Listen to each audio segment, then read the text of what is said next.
What's up, real MVPs? Ricky Widmer here, and welcome back to another episode of MVP Live, MVP Sports Live, here on MVP Sports or twitch.tv/MVP Vids. I am joined, as I always am, with my beautiful co-host, Dave Oster.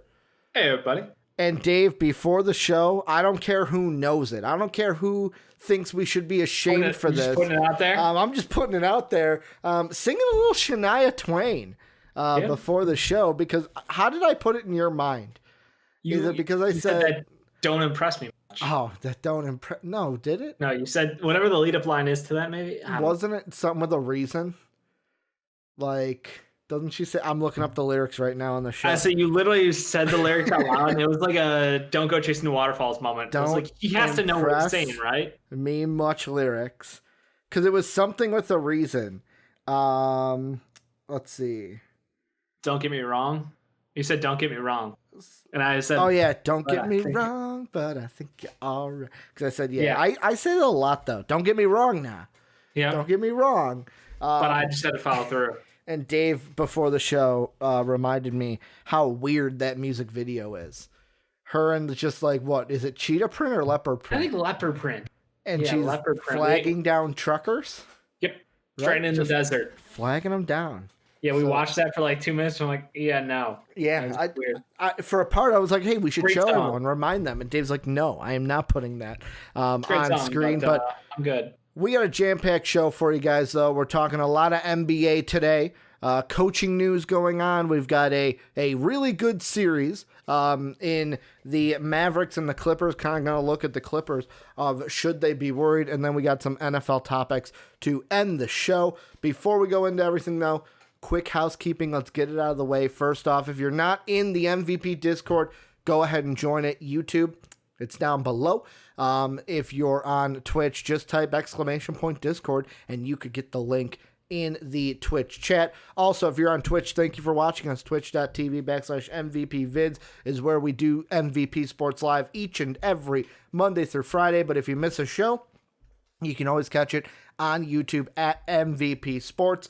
Coming out very soon, tonight actually, will be my first draft team fit video, the Minnesota Timberwolves. So patrons will see that first tonight. Everyone else will see it next week. So patreon.com/MVP Vids to help support the channel while also getting early content. You can support and kind of be in the show in a way. Yep. Our Wet Boy segment will have something from the patrons today. And I think that's everything. Podcast services. We're waiting on Apple and them. So I love that that's just, we have no say. It just is what it is. Just waiting for it to be approved. And thank you for your patience on that one. But Dave, let's get into our first topic. And it is the Los Angeles Clippers. And Luka Doncic really kind of put this question. Well, it was a little bit of Luka Doncic, a little bit of Pandemic P that really brought this question to light. I know that our buddy Retro in the Discord is going to be like, guys, they have nothing to worry about. The reason why I want to ask how worried the Clippers should be is because I was kind of talking to Soaps about this in passing of they're tied 2-2 with a Mavericks team that we expected them to maybe go 5 games if it went kind of at its furthest. And I know the Pat Bev injury has kind of left them kind of wanting. Pandemic P has not, the reason I'm calling him Pandemic P is because he hasn't played well these playoffs so far. And then also you look at what's happening in the other series that they would get their second round opponent from, and the Jazz are looking really good right now. So I'm going to ask you, Dave, if you're a Clippers fan, how worried should you be, not just for the first round, but for the rest of the playoffs in 2020? I mean, let's be honest. Had KP been available, they probably would have been down even worse. Like, this is a situation where it's 2-2. It easily could have been 3-1 had that KP ejection not happened. I don't know what it is. If it's Doc Rivers and the interesting coaching calls down the line, there are a lot of matchup situational things where it doesn't appear to go right at all. Like, hey, if they've got Boban out there, you can abuse that and put Zubac out there. Like, at least go big for big. Neither one plays great defense. Boban's worse in the post, so you can abuse that. Like, on the front court or on the back court end, you look at that and you're going, why is Reggie Jackson out there at the same time as Lou at the same time as, and just what? But at the end of the day, Luka Doncic. Like, yeah, I mean, that shot. Like, whatever happens in the game up to that point is incredible. They were at a 21-point deficit at one point in that game. And the fucking Dallas Mavericks have insane streaky shooting, and it all goes right for them. And Luka just carry job. Like Trey Burke. And this guy's been on, like, what, 6 teams in 4 years or something? Maybe less. Yeah. But he finds his success on this Dallas Mavericks offensive system. It's incredible. So if I'm the Clippers saying we should be the best team in basketball, we're the deepest team in basketball, all this shit. I mean, if your stars don't play like it, then you're not going anywhere. They've got one star. I'm going to be on the side of, I think this is going to be an opposite side of Retro, who's in our Discord. I'd be worried if I was a Clippers fan. And the reason being is, I'm not worried in Kawhi. It's all coming down to Paul George for me. And I know that Clipper fans right now are probably sitting there like, hey, it's been a rough time, but eventually Paul George is going to become Paul George. And the thing that scares me is, first off, will he? But also, let's say you get past the Mavericks, who might give you a test. It's going to go 6. They're already 2-2. This is a test. Yeah. 2 games in the series being pulled off of you is a test. Like, they're going to give you a test. It is one already. But, like, even in the next series, it's looking like you're going to play the Jazz, where Don Mitch is going off right now. Don Mitch is going off. This team looks even better with adding Mike Conley. Like, Mike Conley in that game 3 especially, where it was like, holy shit, this is what we expected Mike Conley to add to this team when he was traded there. Then you look at the other side. Like, I know the Rockets had a not so great game against the Thunder, and CP3 really put the Thunder on their back to kind of avoid the sweep.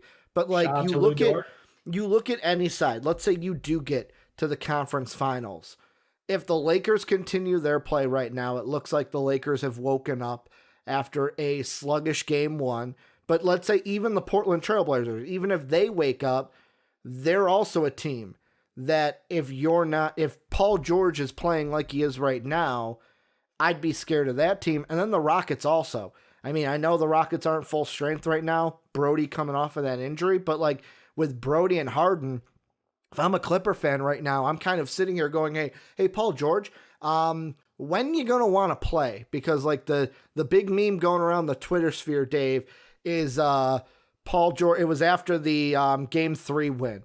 It was like, Paul George, hey man, we really got him out there. And that said Kawhi, and it was the Uncle Phil from Fresh Prince. We Ooh, that's a good one. But I would be worried, because the other thing that is added to these playoffs that is kind of, to me, added a little bit of chaos is there's no home court advantage. Yeah, the court might say the Clippers for game 5. Clippers wouldn't have had home but court there's no anyway. home court advantage. No, that's what I'm saying. Like, usually you could lead on, hey, in game 5, game 7, we're going to be in our house. Well, we're in the bubble. It's basically like the NCAA tournament of the NBA, where you're not going to be in your own court. Yeah, there's your fans on the video board, but it's not that same kind of an atmosphere. That, to me, is even adding a little bit of a wrench into some of these playoff games. And I might be crazy for saying this, the Mavs might pull off the upset if the Clippers don't get their shit together. Have you been watching the same series I have? That's not crazy.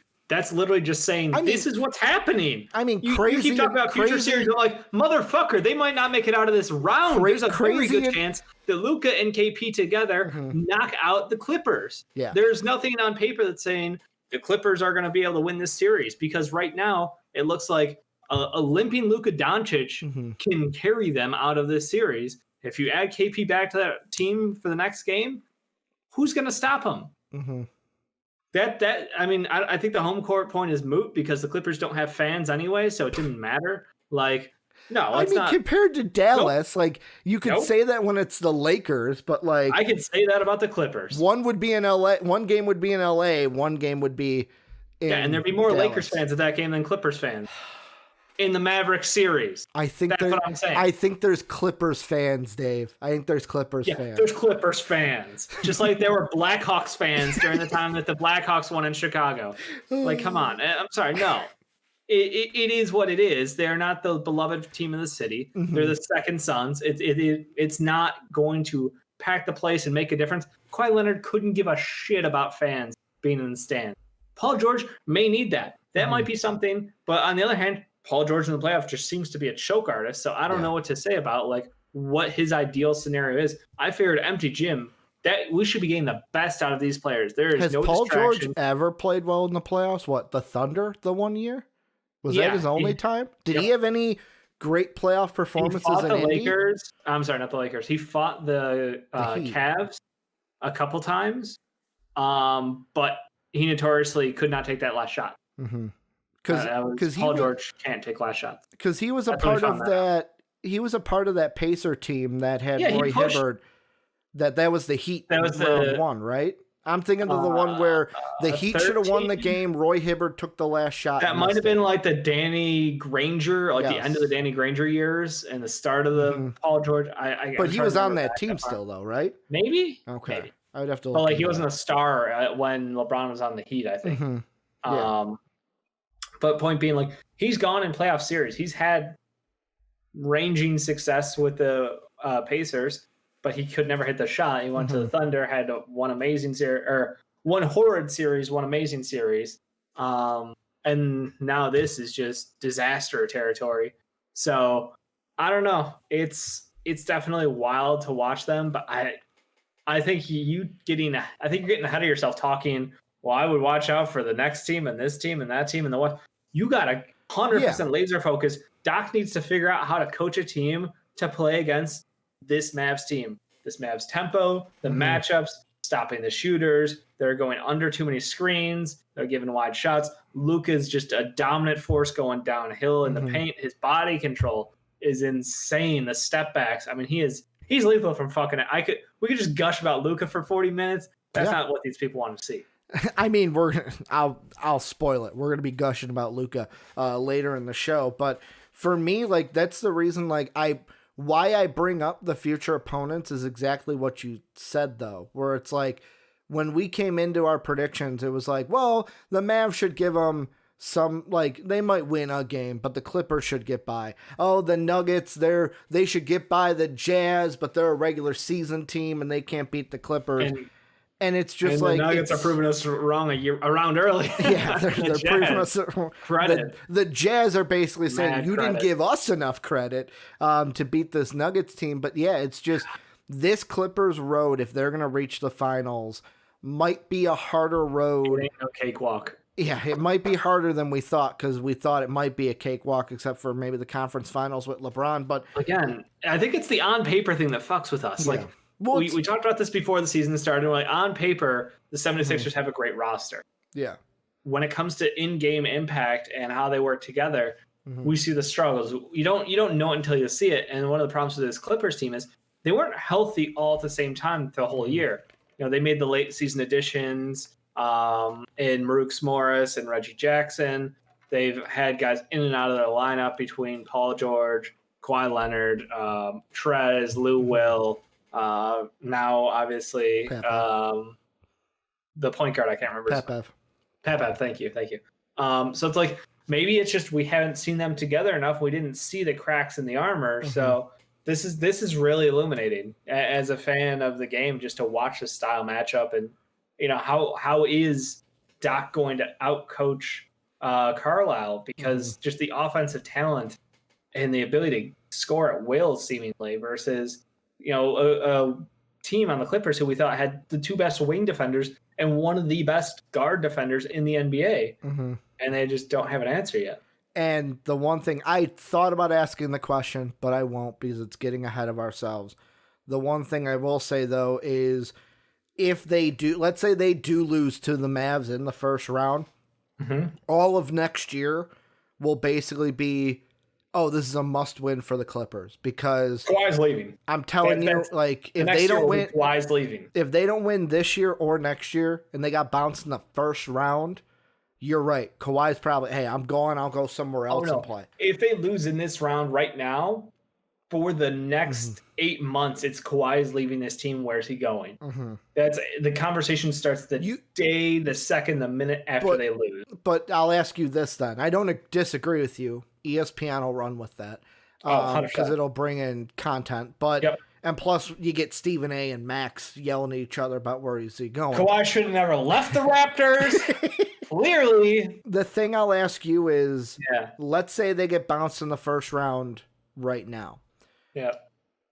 Even if they win the finals the next year, is that enough to save Kawhi leaving? Or does it not matter? Like, Kawhi left the Raptors after winning a title. It doesn't matter. Kawhi wants to live in LA. Now, the pandemic has kind of put a bit of a kibosh on the value of, what you can do in a certain area outside. So with California still on a pretty hefty lockdown, like, I don't know that people value living in that area as much. The Miami Heat? Is that what you're saying, Dave?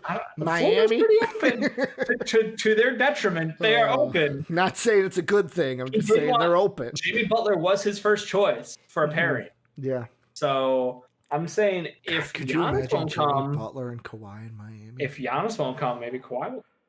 I'm not saying Clippers. I'm just saying you got to think about these things. Oof. But let's move on. We're gonna do a segment a little bit earlier than we usually do. And a lot earlier than we did on Friday because I nearly forgot about this on Friday's show. But we're gonna move into a daily segment here on MVP Sports Live. This is our kind of Player of the Week segment. These are our dampest of dudes, our soggiest of shooters, our moistest of men, sometimes our mistiest of misses. These are our wet boys. And Dave's gonna give a wet boy. I'm gonna give a wet boy. The patrons at patreon.com/MVP vids give their own wet boy. However, Dave, I've set this all up nicely for you. However, today you ain't showing the love. You showing the hate or the dislike. I'll let you take it away. I've been shit talking him for the first half hour, 15 minutes of the show. Playoff P. I mean, this has got to be some sort of joke, right? This man has absolutely done nothing offensively to help this team. Like, I've seen people choke under spotlight, but this is an impressive performance in terms of choking. This is an all-time top 5 performance of chokers. Like, if I'm Kawhi Leonard on this team, I'm just like, why did we trade everything for you? Do you remember how much they moved for Paul George to get on this team? Like, Shai Gilgeous. Shai that Gilgeous, alone. Danilo Gallinari, just the guy shooting like 50, 40, 80. No big deal. One of the best shooters in the NBA. No big deal. That couldn't help them in this case at all. And then like 4 first rounders and 2 swaps. Like, are you crazy? This is, I mean, he has got to rewrite some history here in the next couple games, or it is just, it's over. Like, you are just done. Your story's been written in the NBA. No matter what you do going forward, we're all going to point back at this and the past couple seasons of your playoff failures, and that's who you are. The narrative's written. You got to do something about it. So this is a dry dude and a warning. It is, you got to clean your shit up. Otherwise, this is who you're going to always be remembered as. And it's a shame because you were a great player. And I know you've not been the same since your injury, but you got to get over that. You can't be shooting like single-digit percentages. That's horrific. Yikes. Dave's like, I'm going to stop right now or else I could go all show. I'm afraid I could stumble through it. Yeah. P. But with mine, I'm going to go wet boy as usual. And this one, kind of like I've said before, you compare this guy to Michael Jordan, there's probably a chance Ricky gives him a wet boy. And that's Donovan Mitchell. So Donovan Mitchell now has, this is from StatMuse, at StatMuse on Twitter. It says, Players with multiple 50-point games in a single playoff run. Michael Jordan's done it twice. Wilt Chamberlain and AI both done it once. And now joining that list, there are only 4 players that have done this. And that is Donovan Mitchell. Donovan Mitchell is my wet boy. He went, did he assist a lot? Did he rebound a lot? No. He scored the fucking basketball. That's what he's there for. That's all you have to do sometimes to win the game. Donovan Mitchell went off. He's now got multiple 50-point games in a single playoff run, putting him in the kind of elite company of Michael Jordan, Wilt Chamberlain, and even Allen Iverson, one of the great scorers of our game. And just a quick side shout out, he and Jamal Murray. Okay. He and Jamal Murray put on a performance that we've never seen before.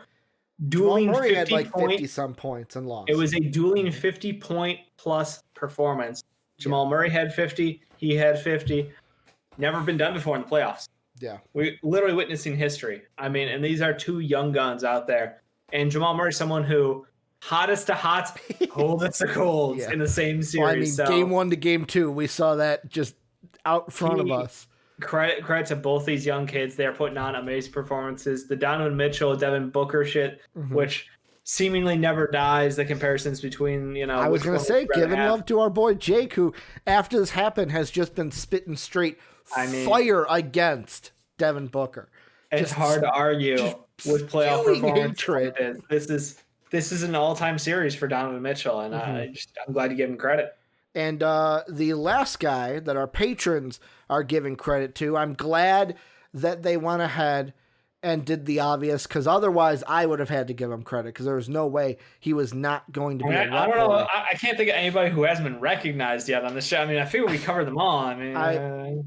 And it's a basketball player. I'm sorry to Soapy, because I know Soapy went in a different round. We will get a first esports wet boy eventually. I might steal that from you, Soapy. Luka Doncic. Luka Doncic hitting the game with ooh-wee, that shot. The best part of it to me was at the top, the little flick of the wrist. The little just whoop flick of the wrist. I mean, it wasn't a clean go in, but it still even though it hit back iron and went in, it still looked good. It looked good coming off his hand. The Mike Breen bang, bang, which does not happen all the time. I like the mix that they did. I can't remember what song it was, because new rap, I'm not up on it like I am with the older versions of rap, but the song that they put Dame's Game Winner over PG, they did that same song with Luka's, and yes, it fits better with Dame's because there's a little bit of a wait before the beat hits right as Dame kind of celebrates it.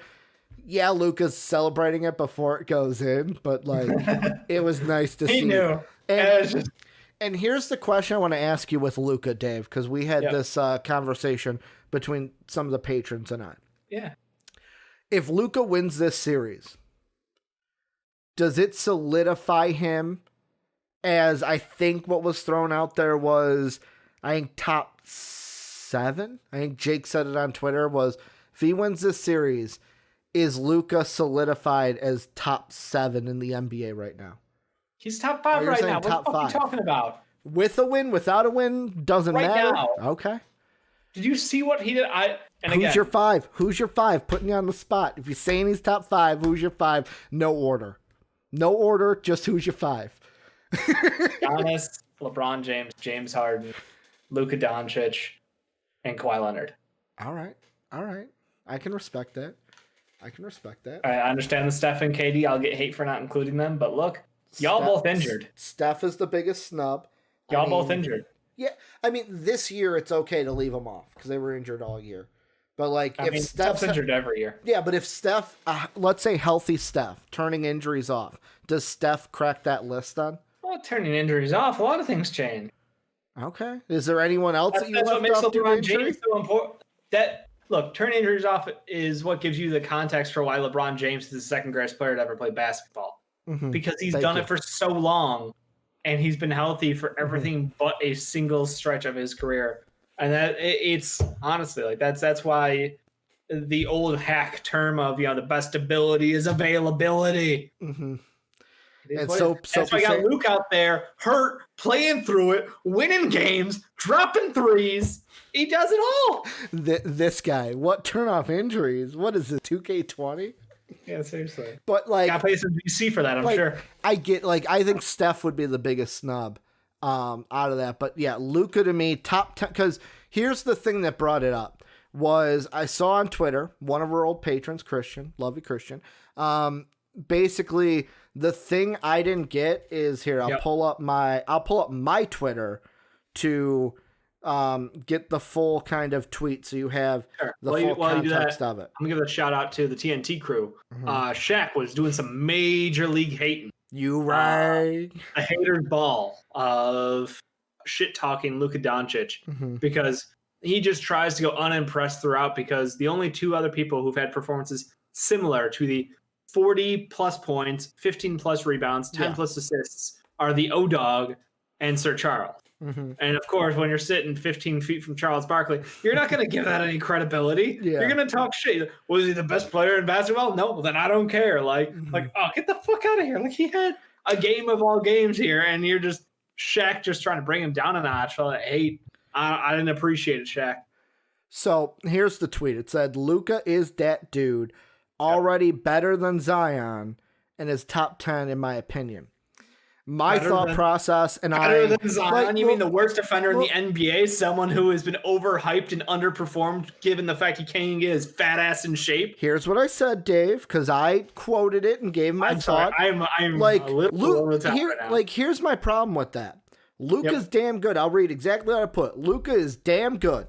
I could agree with the top 10, because in my mind right there, I didn't match out the top, like, who would be where. So I'm like, fuck it. I could agree top 10. I'm not arguing top 5. But the Zion slander already, I said Luka is a second-year NBA pro and has been playing against grown men longer than Zion. I get the hatred for Zion because of the hype he got. I get the hatred because of what he did this year, but let's not compare the two. Luka's in a different category than Zion. Luka is a grown-ass man, technically, because of how long he's been playing against grown-ass men.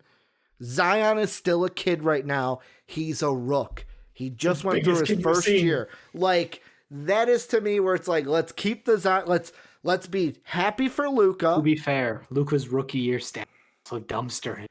No, I know, but Luka's a special category to me because he's special, isn't he? He's already a top 10 player in the NBA exactly at the end of his second year. Exactly. Like, we talk about elite talent.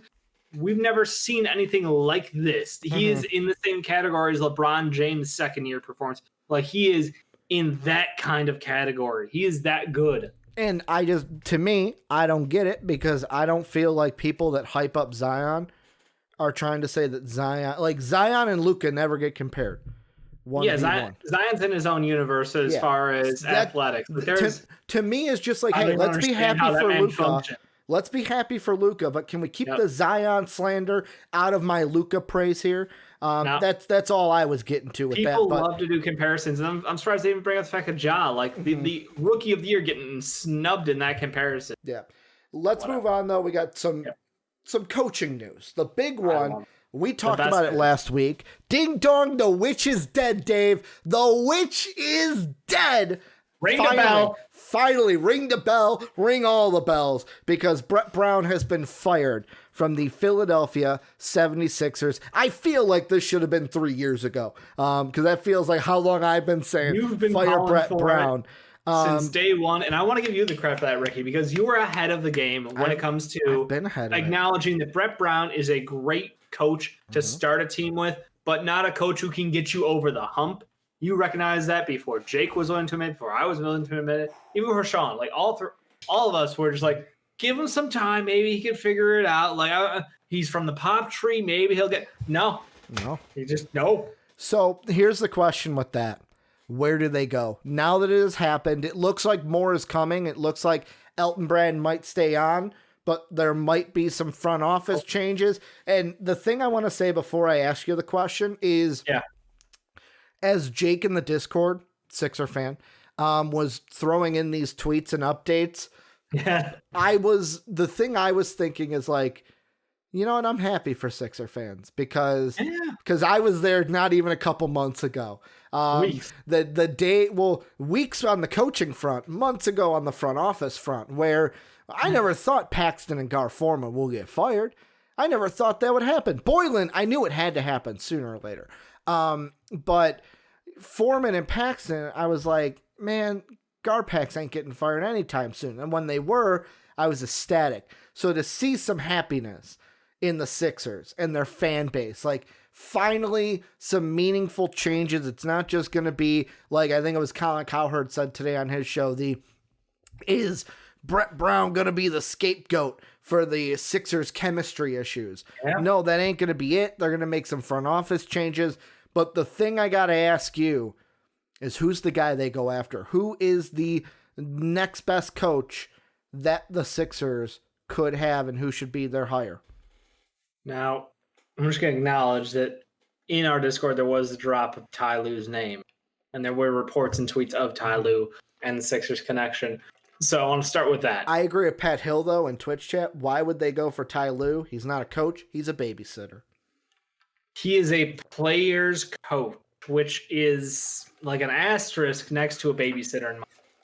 You know, it's someone who can come in, who can get everybody on the same page. He can get people working together, get the most out of those talent. He's not going to revolutionize the way they play, though. Mm-hmm. He's not going to come up with anything we haven't seen before, which is why I'm a little concerned about that idea floating around.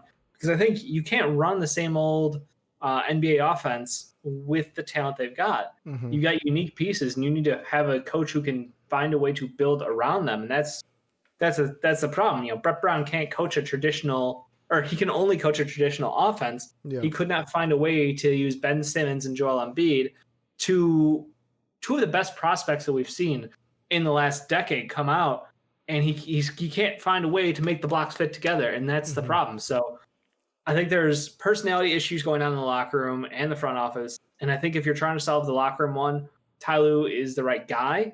But I think if you're trying to win basketball games, you need to do something better. I think you need a coach who has offensive creativity. I think the Nuggets assistant coach, I'm blanking on his name. He was like a further down in the running for our coach opening. But the Nuggets have an assistant coach who, if that was Wes. Yep, this sounds Wes something Jr. I'm gonna look it up. Yes, that's it exactly. I think it's like Selden Jr. I'm gonna look it up. Yeah, look it up. But he's the guy I look at. I know there's the idea of like, well, he was there when they figured out a system to work with Jokic, multiple bigs, great shooting guard or great scoring guard, and Jamal Murray. Like that creativity to do something different. Go ahead. Wes Unsled Jr. Thank you. So I think someone like him would be interesting. I think obviously the Raptors situation with their assistant coach, if everything clears out on the legal front. I mean, the one thing though I will say on that yes, it's Twitter and not legal, is Alan Griffin, who is his son plays at Syracuse. He came out and said it's all a lie. So I mean, could just be protecting the father, but it was an update. I'm more likely to believe that now at this point. So again, I think those are two candidates who you've seen creative offenses from that coaching staff. So I'm more inclined to give them the chance when it comes to finding a new way to win with two unique talents like Ben Simmons and Joel Embiid. And then you have to think about that front office. And then I think Elton Brand has to go. And I saw it again. Oh, you think Elton Brand can it shout out to our Discord? Can it be successful if he stays? Yeah, they brought it up and they're like, look, Brett Brown did not trade away all his pieces. Brett Brown didn't do this. Brett Brown didn't select Al Horford. But the thing that they have to consider is Brett Brown may have turned down Jimmy Butler because of the attitude. And I think that's something where shot themselves in the foot. They were afraid of a player with a strong mentality, someone who spoke his mind, someone who was not going to pull his punches to play nice with you. And in the end, the guy they signed long-term and I hope that Toby is totally clear. Like, after watching that horrible head injury, came back in the game, and I was like, what the? Because didn't he have a laceration? Yeah, I mean, literally heard his head bounce off of the court. It was a scary moment. They threw up the fist, which means the trauma injury. Learned that during the basketball game. Did not know that before.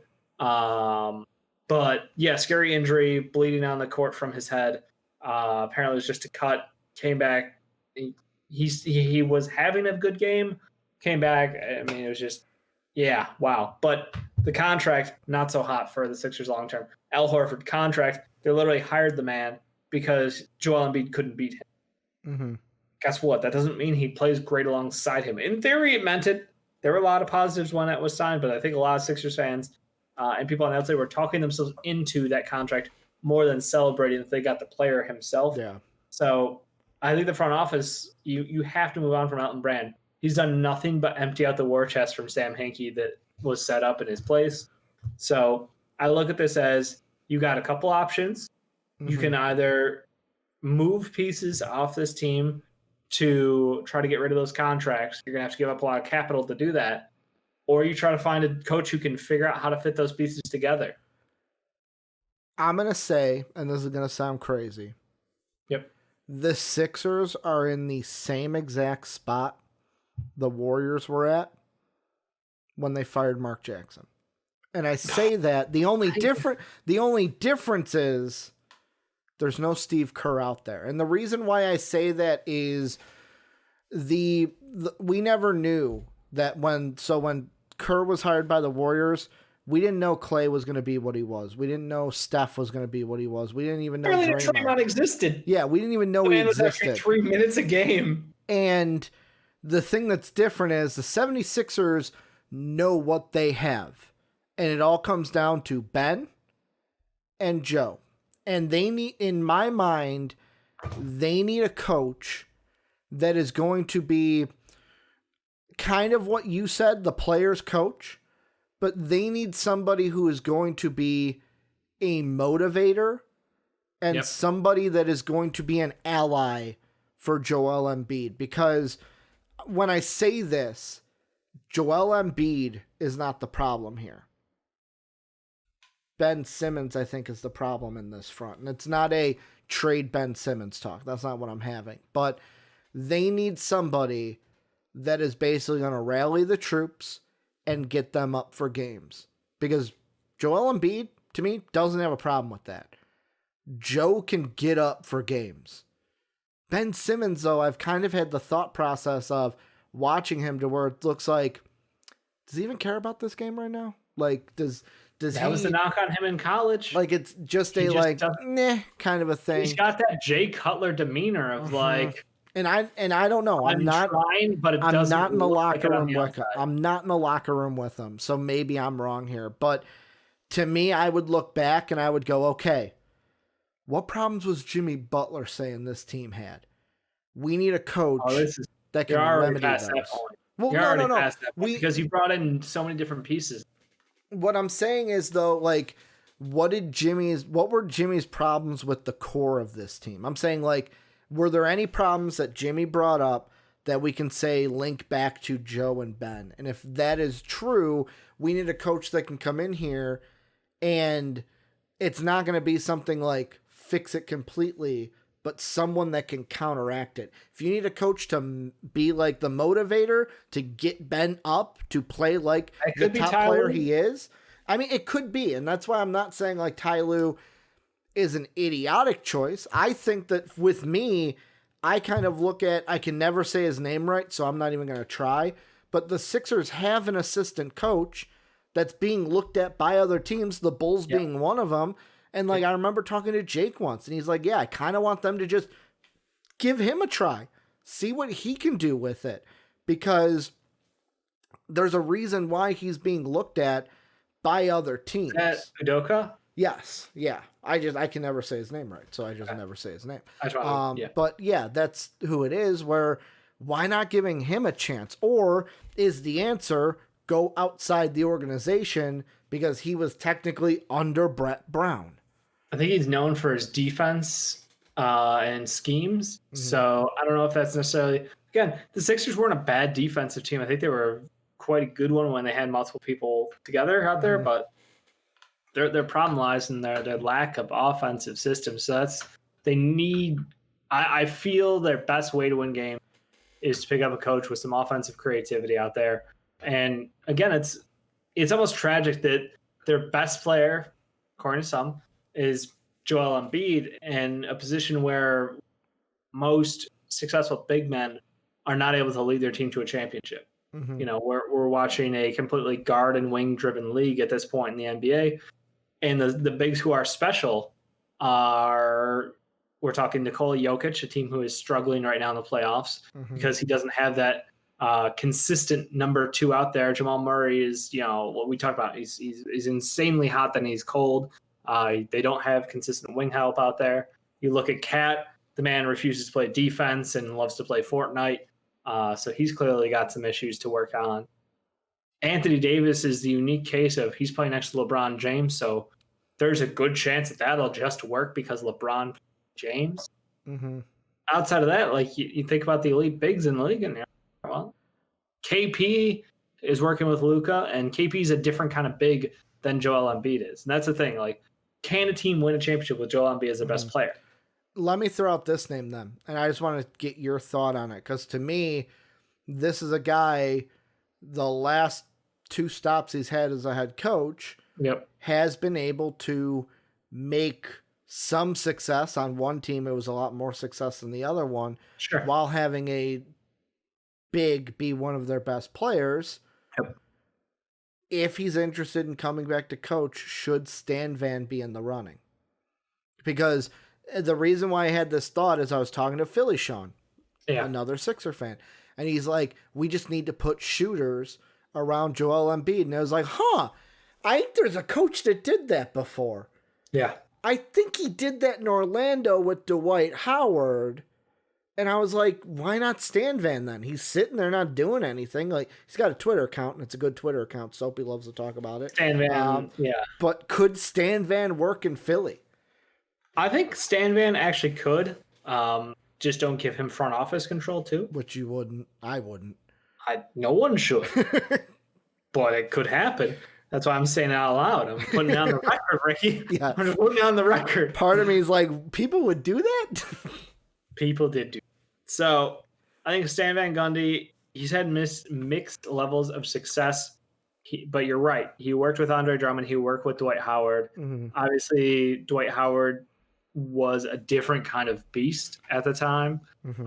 Drummond was not able to replicate or duplicate the setup they had there when they tried to form a fucking wall, which was a great time to watch as a non-Pistons fan, because it was fucking hilarious to watch 3 7-footers out there together. That was quality basketball right there. Build a fucking wall. That's what the Nuggets are trying to do now with their fucking Bull, Michael Porter Jr., Jokic lineups. I love it. Different take on the game, So I don't know if he leaves the cushiness, though. Yeah. Coaching's a lot of work. Coaching is a lot of work. You listen to all these interviews from coaches, and they always talk about the hours, the mental stress, talking to their assistant coaches, talking to players, tweaking, constantly making changes, and then you have to deal with whatever the front office throws at you, because, again, you don't necessarily have say at the end of the day of who's going to be on that team. You have input, but they can throw that input out the window if they don't care about that. So yeah, I think Stan Van shouldn't be written off. I agree. I think Stan Van's an interesting consider, but you would have to see what his situation is, and I'd love to know like how he, how would he win with this? Ben Simmons has to be your best player to win game. Yeah. Ben Simmons won't shoot threes. How is he going to be your best player? And that's what the next coach needs to do, is just force him to shoot. That's the big solve right here. The big thing is, I hear it all the time. He can shoot threes. Ooh, look, he shot a 3. And it's like every time I see a video from Jake about him shooting a 3, it's like, then why doesn't he do it more? That's the big question. Why doesn't he do it more? But Dave, that's not the only coaching news that we have. I originally was like, this is not a conversation, because in my mind, it's been floated out in the Discord before. And my thought process has always been like, nope, not going to happen. Like, there's no credibility to it. Not going to happen. But as you pointed out today, maybe there's some credibility to it. As Shams from The Athletic, Brooklyn Nets are interested in hiring Gregg Popovich away from the San Antonio Spurs. And this is something that people have thrown around, but now there's an actual name to it. I'm assuming he would have to be traded, kind of like how Doc was. I don't think his contract is over yet. And of course, this is a duh. If the Nets can get Popovich, they should. But I think the question is, will the Spurs actually be like, yes, you can have Gregg Popovich and make a trade with the Nets involving Pop? Yeah, I mean, it's a unique situation because he also functions as the president of basketball operations. So, like, he would have to trade himself, kind of, I think. I don't quite understand how that would work out. Well, he'd have to resign from that position. They'd have to put an interim in place. But R.C. Buford's still there as GM, I think, as his title. Yeah. But yeah, it's an interesting thought, though. And again, the whole reason we kind of are talking about today is because Shams actually tweeted, which gives it credibility. It's not some local beat writer. It's a legitimate reporter out there when it comes to breaking news. So I'm kind of surprised. You say, oh, if he's out there, of course every team should go after him. And I go, yeah, but like the Nets are kind of like that team with that extra personality on top, dealing with the superstars and Kyrie Irving and KD. Like, is that really? Do you see the fit there with? Yes, I do. Pop? I do. Okay. Can you fill me in? The reason why is this is a guy that, like, I think we put in the, like, oh, this is the Spurs way, and we kind of relate him to Bill Belichick. Yeah. Too much. Where Belichick, what we saw this past year, getting the insight from Joe Montana, and then, like, I saw it on the Pat McAfee show. Belichick was more of a Tom Brady comes in and goes, hey, I was talking to Tom Brady, or not Tom Brady, I was talking to Peyton Manning, and he kind of has a little bit more insight with his team and can have some say-so. I was just wondering, can I have some say-so here? Like, I'm not asking to run the team. I know that's your thing, but hey, I have some ideas to make the offense run, and basically Belichick gave him the swiftest, hey, fuck you, this is my team. Kind of a thing. That's how I read into it. Did not hear that. Because the story was, and I heard this from the Pat McAfee show, their source was Joe Montana, where Montana was talking to Brady, and basically it all started with Tom was kind of golfing with Manning, and Manning would kind of say, and Pat McAfee kind of said, yes, this is true, where all fucking Peyton Manning had to do was walk into either Pagano's office or Irsay's office, say, fire this guy, sign this guy, boom, it got done. Whatever Peyton wanted, Peyton got. And it's kind of assumed that Brady, after hearing that, was like, well, if it works like that for you, why shouldn't, like, it's not like Pat McAfee kept saying, I don't think Tom wanted the same kind of power that Peyton had. He just wanted a little say in the offense. A little bit of like, hey, can I look at the guys that I'm throwing to and kind of have a say of what wide receivers we should get? Because now we're seeing on the Buck side, Bruce Arians has basically said, these two guys at the top, Evans and Godwin, these are your guys. Like, those are the two you can't touch. Any of the other ones, fuck it. We'll take whoever you want. Tell us the name and whatever wide receiver you want under them. I heard Antonio Brown is on the do not touch list. I remember watching an interview with him and him specifically saying that they were not going to pick up Antonio Brown. Yeah, but like that's now potentially going to be available week 8, week 9 of the NFL season. And I think my point being, we compare Pop too much to that, where I don't think Pop is as much of a my way or the highway as Bill Belichick is. Bill Belichick is, I run this team, I'm the coach, you're the player, you do as I say, that's how it's done. And I think Popovich could he is the most, what's the word I want to look for? The best candidate for this job.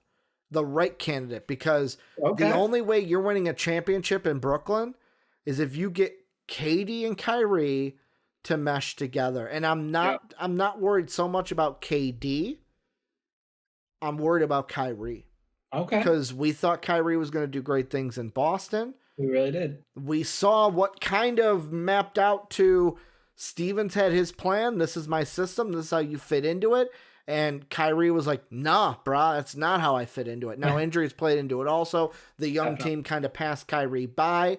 And Kyrie kind of has this alpha dog kind of mentality about him. They need a coach that is going to temper that, because I'm telling you this now, Kyrie, you're not going to be the best player over Kevin Durant. It just ain't going to happen. Like, you don't say. Kevin Durant is the best player on that team. Can Kyrie go back to, hey, you know what?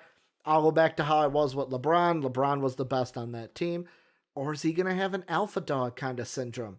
I don't know. But if there's any coach I trust to kind of manage those, it would be someone like Popovich. Or they just think, hey, Popovich might know, and they're assuming the same thing I do, and he might not have success with it. We don't know. I mean, they also got to watch out for that third alpha there in Spencer Dinwiddie. That boy got no problem putting his nose in that conversation.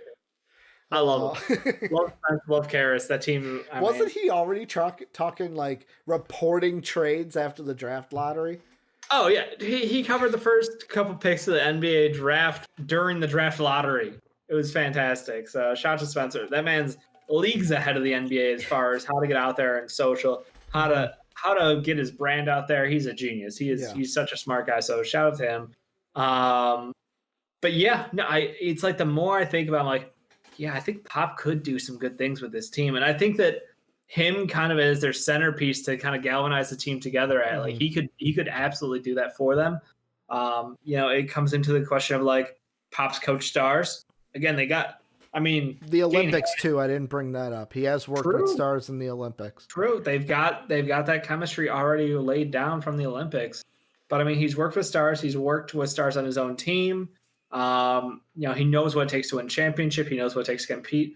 Consummate professional, and he'll have conversations with players. Like, we bring up the whole, about 2 years ago, LaMarcus Aldridge, who was frustrated, and he's like, I cannot keep doing this and keep losing games on your team. I'm not a piece in the system. Yeah. I need to have a role carved out for me here. And like Pop was like, let's go to dinner, let's have some wine, let's talk it out, and let's figure out how we can make this work. And I think that's the right kind of mentality for how he's going to work with players going forward. Not to say he hasn't done that before, but it's just hearing that publicly changed a thought in my head of what Pop was like handling situations like that. Like, I had figured I assumed more Bill Belichick style of like, that's great, but this is my system, my team. And last I checked, we got some rings here from following that. So how about you sit your ass down and let's figure this out, So I like it. I wonder what the price would be to get a coach like Popovich moved over to the Nets if they're sacrificing. I don't think you can trade Caris LeVert for a coach. I think didn't they trade players in that? They traded for the Doc deal. I think is our only precedent, right? Yeah, I'll look up the Doc deal. I think that was like a pick. I don't know if there was a player involved. I feel like it was just a Doc Rivers trade. NBA coaches trades. Yeah, it's a great question. Agree in principle. It's from the LA Times. So the Clippers sent a first-round pick in 2015. The sticking point had been that the Clippers wanted the draft pick to be lottery protected, but the Celtics ended up getting their way, or getting their wish as the pick is unprotected. The Clippers will take over the contract of Rivers had in Boston with his 3 years, $21 million left on it. The deal finally comes after a week on again, off again negotiation. So Stan Van looked like it was just picked. Yeah, looks like it was just picks. You said Stan Van was traded? Stan Van was traded. That was when he was being babysat by Pat Riley and wasn't allowed to coach the Heat. That's right. And then he quit. And then a couple weeks later, they traded him to the Magic for picks. So draft really, picks and cash. But here's the thing, though. The Nets, like, if you're the Spurs, do you Do you want the Nets picks? Because it's free picks. Free picks, it just comes down to we're talking about this from one side. Mm-hmm. I think the side we haven't touched really is just would he go? Do you think that Pop would take this opportunity? I don't know. And the reason why I say I don't know is I've always been under the thought, and of course I don't know Popovich personally, but it all comes down to how important is it to win a ring before he goes out? Because like in a legacy standpoint, Pop's legacy is pretty much written. Like him winning a ring with this, with this, like with winning a ring with this team, I don't think it doesn't like move him up. It doesn't jump him up a ladder where it's like, oh my God, I got to get this ring. And it depends on how much he loves the Spurs organization, to where I almost feel like Popovich would be like, you know what? I'm fine just coaching out the rest of my time here. I love being in Texas. Right now it's like, it's easy for me. I don't have like a ton of like stress maybe, but yet again, being a head coach probably is stressful in its own right. But like, it all comes down to how much he wants to win a ring before he retires, because the window with the Spurs might not see him winning a ring before he retires. That's the other thing, is these Spurs are stuck in the middle. They live in the mid-range game with DeMar DeRozan and Marcus Aldridge. So I do wonder. This guy's saying that this guy's saying surely Pop wants to win a ring in 4 straight decades. Jesus, which would be awesome. That's insane to think of. 4 straight decades he would be winning a because he got one that 90s one. He got one right at the end of the 90s. Right at the end. Jordan retired. Hey, we'll take the 99 finals there. So I'm thinking, I'm looking at time, Dave. Here's what we're going to do. The 2 main football stories we're going to talk about today, we're going to push those to tomorrow because we had a lot of basketball. But there are 2 shorties that we can do to kind of end the show for today.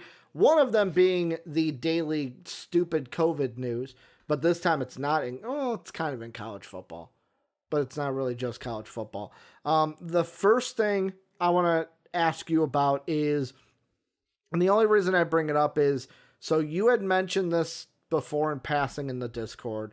I watched a video of Matt Hasselbeck who said he's concerned about it. Apparently there are Tim Hasselbeck, I should say. Apparently all the NFL positive coronavirus tests from this last weekend were negative, and they were false positives. The thing I'll ask you, Dave, is can you still hear me, or did your internet go out? Waiting on Dave. I think Dave's internet cut on us. I can't hear you at all. I see that you're talking, but I can't hear you. I hope that you can hear me. I see that your camera went. I just assumed it was you fixing your camera. I'd get a text. It was for asked for Dave's. Dave's internet's been good though. I haven't remembered the last time it's done this. They came and worked on it. Of course it does this right at the end of the show. Of course this happens right at the end. Little technical difficulties here right at the end. We'll wait for Dave a little bit. Nobody's here. Is he in the Discord thing? Whoop. I don't care about that. Oh, he's back. I'm guessing the camera again. Okay.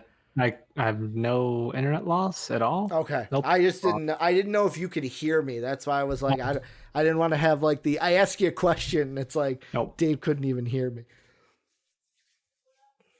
Nope. All good though. Dave's like, I just look defeated. Just right the camera dies. But basically what I'm asking you is, does this mean anything to you? Like, is this a big story? Like Tim Hasselbeck saying, I'm concerned that all the positive cases were false. Like, is this a bad thing for the NFL? A good thing for the NFL? It's not good.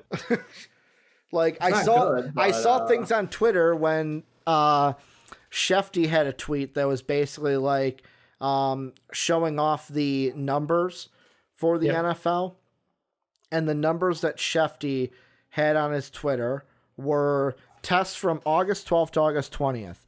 58.3 thousand tests administered and 8.5 players and personnels.